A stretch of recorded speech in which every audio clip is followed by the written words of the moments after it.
आजकल काफ़ी एम्प्लॉयर्स, काफ़ी डायरेक्टर के पास इस तरीके का एक मैसेज आ रहा है जो कि आपको हमारी स्क्रीन पे दिखाई दे रहा होगा।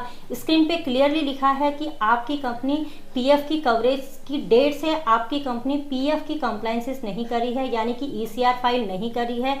आपने अगर पैनल डैमेज और इंटरेस्ट से बचना है तो टाइमली आप पीएफ की कंप्लायंस को करें। तो इस वजह से काफ़ी एम्प्लॉयर पैनिक सिचुएशन में है। तो पैनिक सिचुएशन का होने का रीज़न एक ये भी है क्योंकि काफ़ी डायरेक्टर्स, एम्प्लॉयर्स को ये पता ही नहीं है कि उनकी कंपनी पीएफ और ईएसआई में ऑलरेडी रजिस्टर्ड है। पता नहीं होने का रीज़न ये है कि एमसीए पोर्टल के थ्रू फरवरी 2020 के बाद जो भी कंपनियां रजिस्टर्ड हुई हैं उन सभी को पीएफ और ईएसआई में ऑटोमेटिकली रजिस्ट्रेशन हो चुका है। यानी कि सिंपल भाषा में हम अगर आपको बताएं कि अगर आपने फरवरी 2020 के बाद कंपनी बनाई है तो इसका मतलब आप पीएफ और ईएसआई में भी रजिस्टर्ड हैं। तो इस सिचुएशन में अगर आपके पास भी मैसेज आ रहे हैं तो आपको ये समझना है कि पहले पीएफ और ईएसआई की आपके पास लायबिलिटी कब से स्टार्ट होती है। तो हम पहले बात करेंगे पीएफ की। पीएफ की कंडीशन में जिस भी डेट पे आपकी कंपनी में 20 या फिर 20 से ज्यादा एम्प्लॉय हो जाते हैं उस डेट से आपको पीएफ की कंप्लायंस करने जरूरी होते हैं। और ईएसआई में जिस भी डेट पे आपकी कंपनी में 10 एम्प्लॉय हो जाते हैं तो उस डेट में आपको ईएसआई की कंप्लायंसेस स्टार्ट करनी है। तो अगर आपके पास भी इस तरीके के मैसेज आ रहे हैं तो आपको पैनिक होने की जरूरत नहीं है।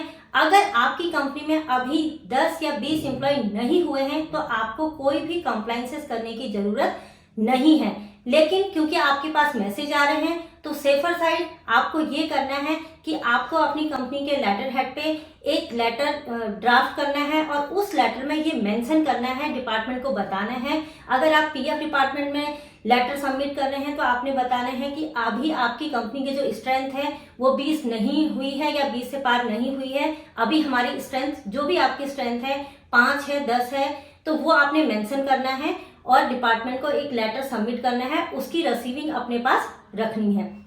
सेम अगर आपको ईएसआई से कोई नोटिस आ रहा है तो ईएसआई डिपार्टमेंट को भी आपने यही करना है, बताना है कि आपकी कंपनी में अभी 10 की स्ट्रेंथ क्रॉस नहीं हुई है और जिस भी डेट में ये स्ट्रेंथ क्रॉस हो जाएगी वहां से आप कंप्लायंसेस करना शुरू करेंगे। तो इस तरीके से आपको इस मैसेज का या इस तरीके के लेटर का आपने रिप्लाई करना है। लेकिन काफ़ी कंपनी ऐसे भी हैं रजिस्ट्रेशन होने के बाद फरवरी 2020 के बाद उनके कंपनी में 20 एम्प्लॉय स्ट्रेंथ क्रॉस कर चुके हैं लेकिन अभी तक उन्होंने कंप्लायंसेस स्टार्ट नहीं किए हैं। तो ऐसी कंपनी को अपना कंप्लायंस स्टार्ट जरूर करना है, अदरवाइज उनको पीएफ डिपार्टमेंट की तरफ से डैमेज और इंटरेस्ट जरूर लगेगा। नमन कंसल्टेंट एक कंसल्टेंसी फर्म है। अगर आपके पास भी इस तरीके के मैसेज आ रहे हों और आपको अपनी कंप्लायंसेस स्टार्ट करने हो तो आप हमसे कांटेक्ट कर सकते हैं। हम पैन इंडिया लेवल पे सर्विसेज प्रोवाइड कराते हैं। Thank you.